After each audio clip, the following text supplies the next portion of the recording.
Hey guys, this is Cole. Thanks for tuning in to another Maintenance Monday.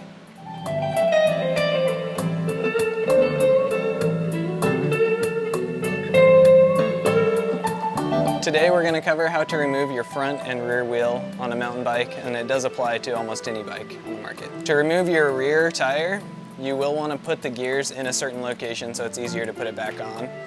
The easiest thing to do is in the front, drop it down to the smallest gear. Same in the back. So just make sure your chain's going to have a lot of slack that way. Once you have your chain in the correct position, you're going to release the quick release on this side.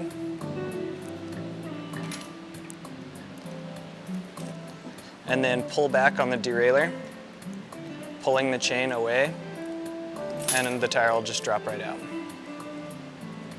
There's countless reasons to take your tires off if you need to change a tube, change your tire, tighten anything with your braking, or just general maintenance of the wheel, truing it, whatnot.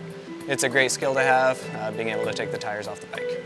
So once you've done whatever it is you need to, the reason you took the wheel off, it's time to put it back onto the bicycle.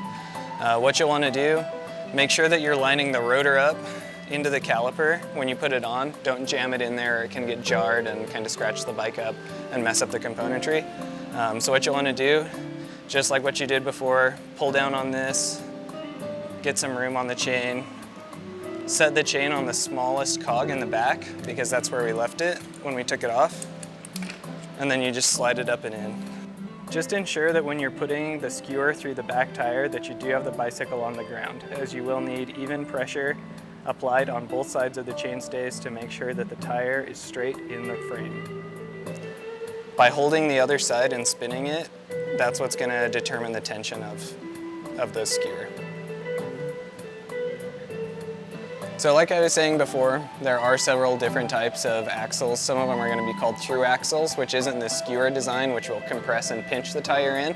These ones actually are threaded in and screw in through the hub. That's why they're called a through axle. So this is what a through axle will look like. They come in a couple different diameters. Just make sure you're replacing with the right one if you need to. But for taking it on and off, typically you're just going to need an Allen tool. This one in the front here, it's just an Allen to remove it.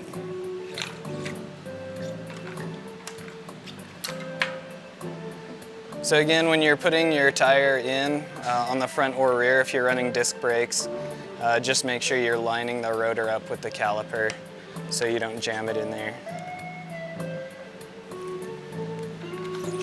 If your through axles are sticking at certain points, if you kind of rotate the tire back and forth, sometimes that'll help it seat.